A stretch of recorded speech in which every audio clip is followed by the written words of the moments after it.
Start again. Slow down.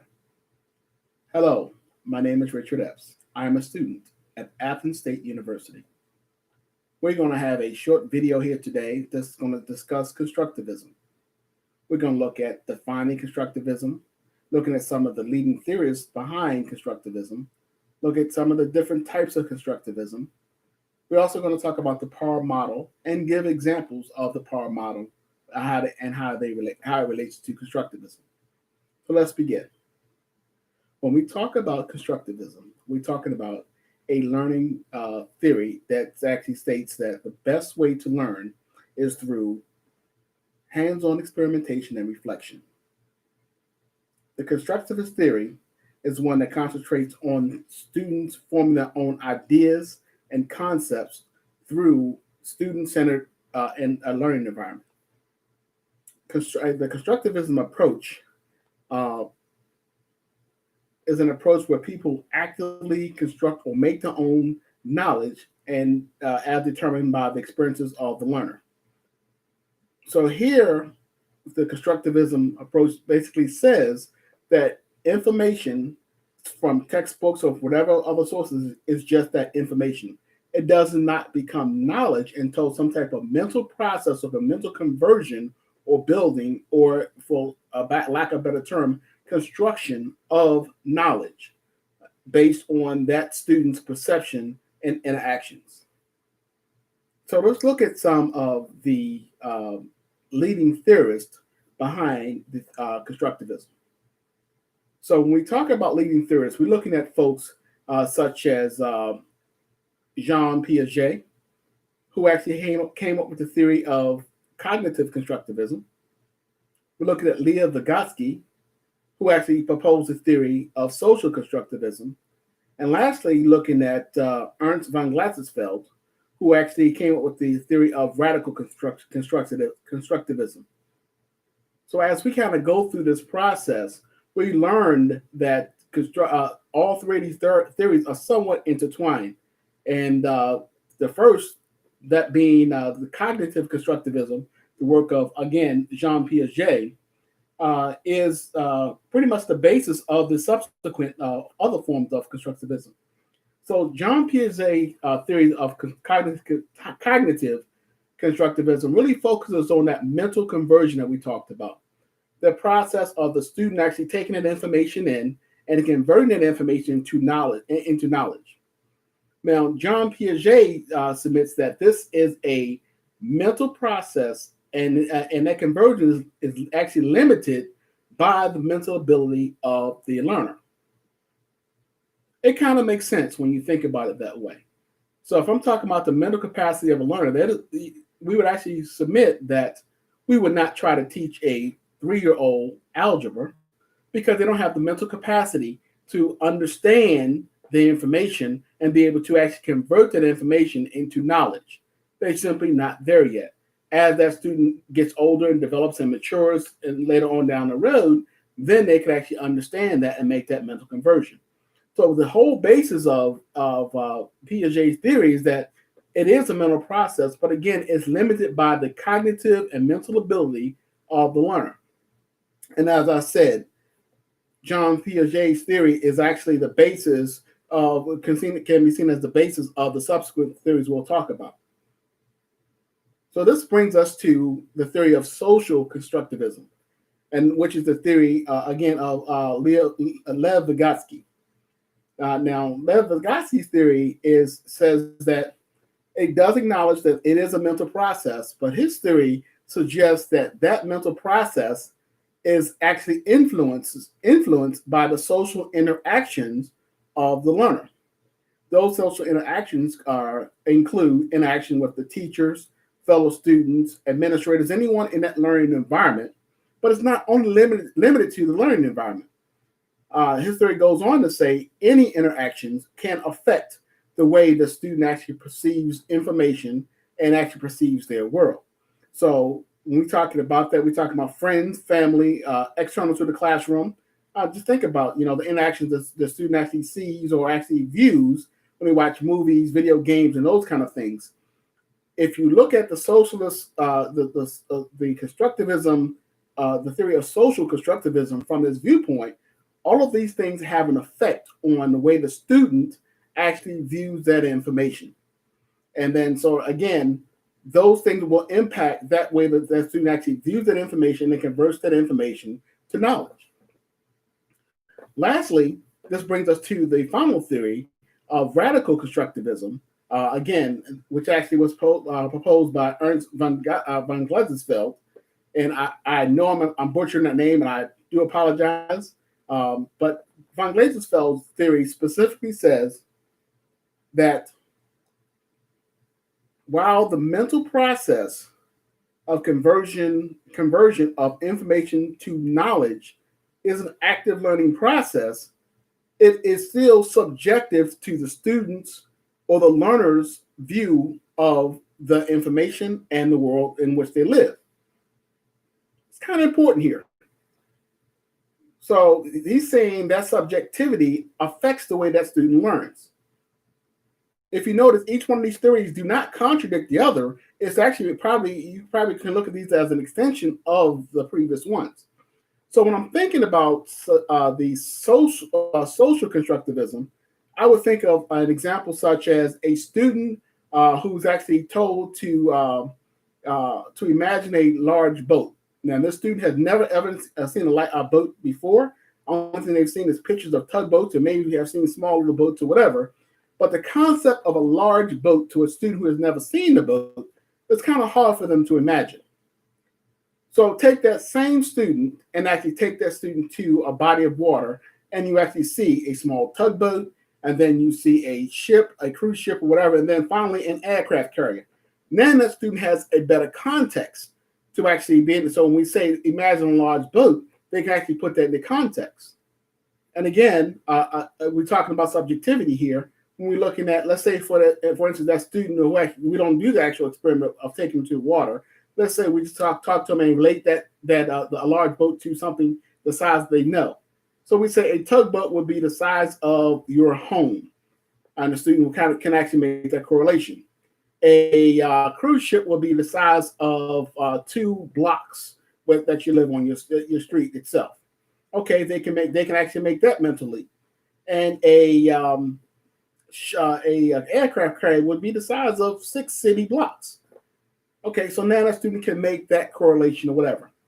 But again, so that is a subjective, so they can actually now relate that information to the world in which they live, and that's how they can make that conversion. So let's continue on.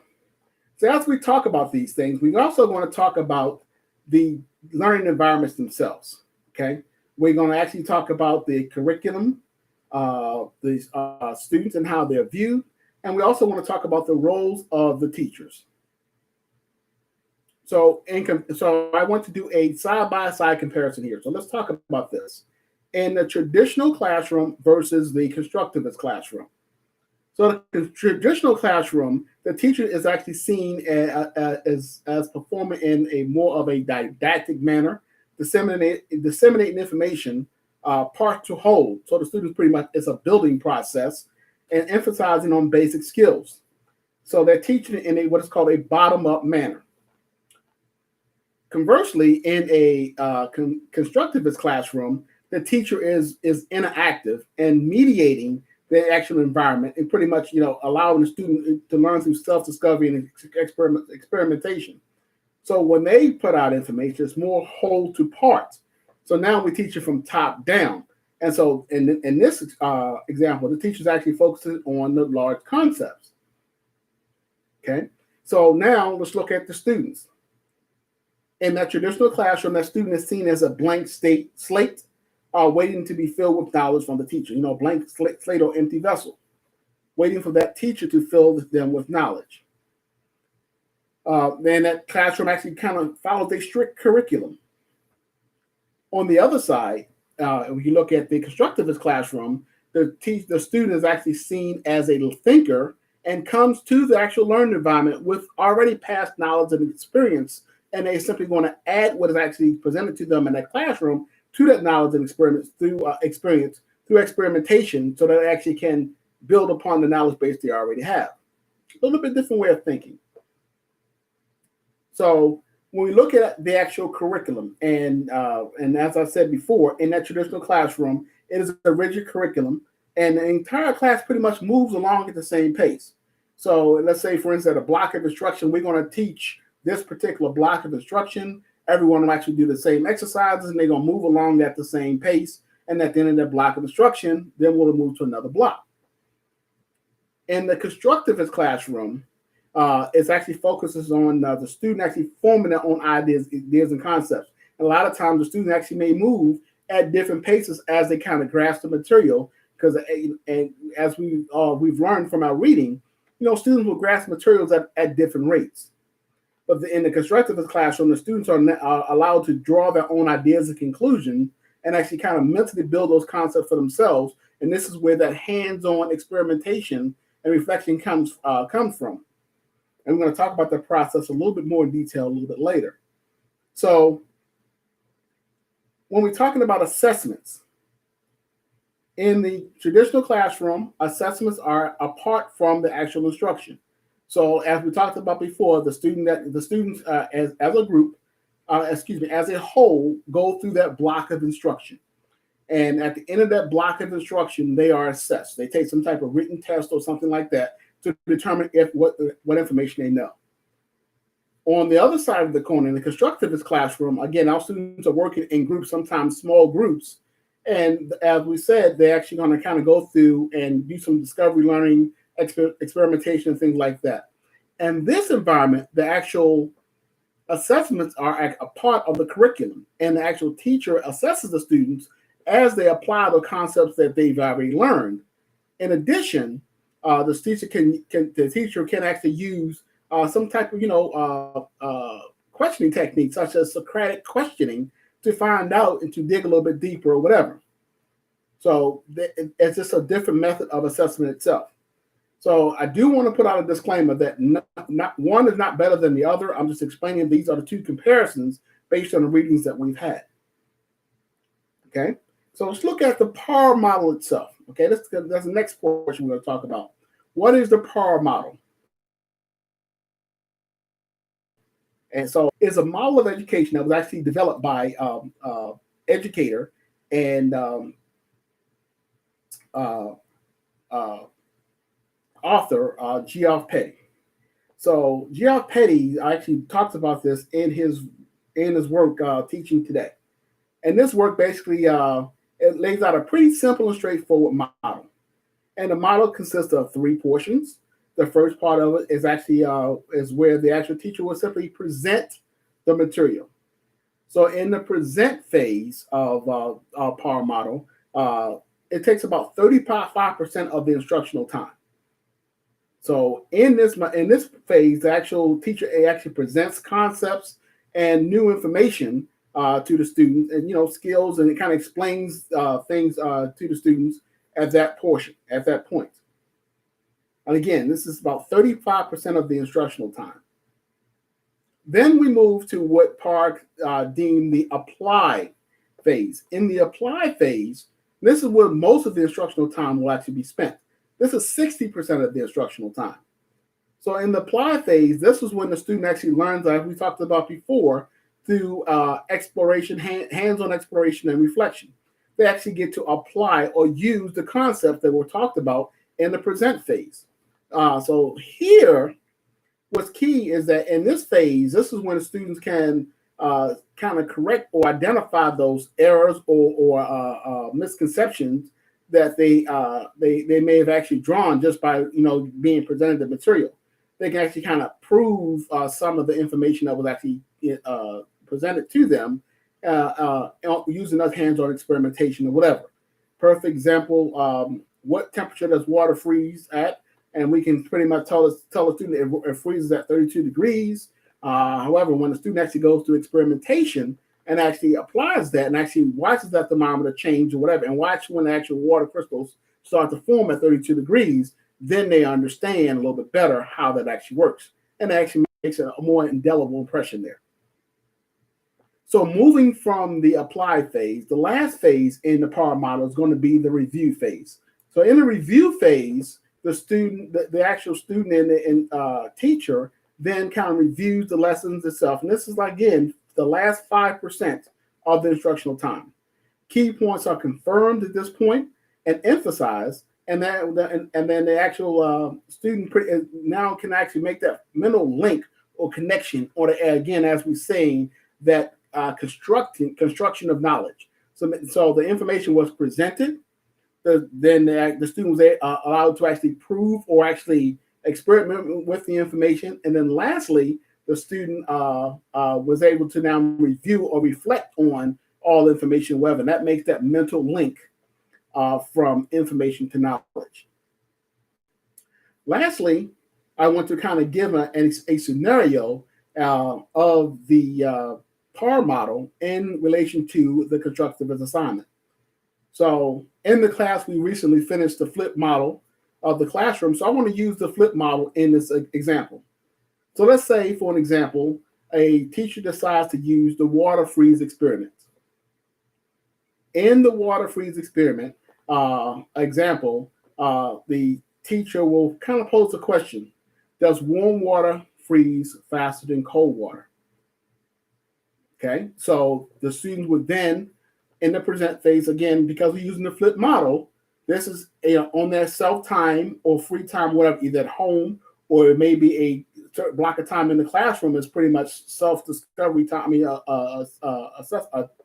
self-learning time, where the student pretty much reviews the information. And this review, I'm using the wrong term, not review, where the student pretty much receives the initial information that's actually presented to them.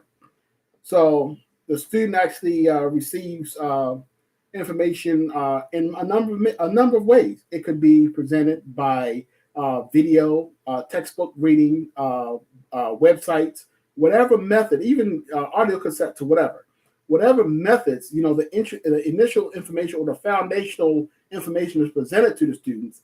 They get that 35% of the time of actually getting that initial receipt of that information.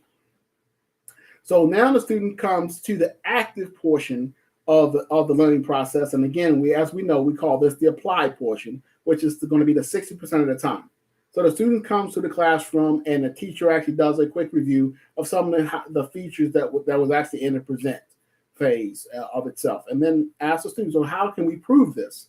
And the student suggests, hey, we can do an experiment with actually, and actually freeze and actually measure as the water freezes. Good idea. So now the teacher sets up, allows the students time to set up the experiment, provides the actual materials, the refrigerator, the water, the thermometers, all those things and as such. As the students are actually doing this, the teacher is observing, and pretty much as we talked about before, and observing them actually apply the concepts, and they can actually use that Socratic questioning to figure out if the students actually understand what's actually happening or whatever. So let's say, for instance, the actual teacher says, ask the students, why do you think this water in this bowl is actually getting colder, is actually freezing faster in the water in the other bowl itself? And say the students are in small groups, and the group comes up with an answer that's not quite on target. In this case, the actual teacher can use suggestive things such as, well, the other group got a different answer. You may want to confer with them and think about that. Or, I don't know if that's quite right. You might want to look at that again. But again, not giving the students the correct answer, but kind of leading them, to alerting them, hey, that concept may not be correct. And again, don't forget, in this phase, this is when the student actually kind of identifies and fixes those misconceptions and things like that. So the students then continue with the actual experiment itself. And let's say, in this case, the experiment is actually done, and the teacher wants each group to actually do a presentation. So that ends the applied process itself, and then the presentation would be the actual review. Now the students are actually presenting their findings and reviewing the facts. And again, it's a perfect time again for that teacher to again reinforce those key points and also confirm and emphasize, the actual key part of the learning that we want to actually get across. So that example kind of shows how the PAR model fits right in with the constructivist learning model, a learning theory, and coincidentally works in a flipped classroom. So in summary, we defined constructivism, And we actually identified that it's a learning theory that suggests that the best way to learn is to make meaning through hands-on experimentation and reflection.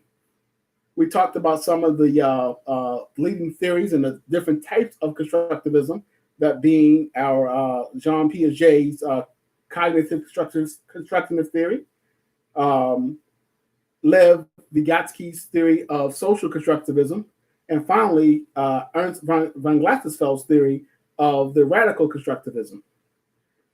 Then we moved on, we discussed the actual PAR model and how it actually fits in with the constructivist theory.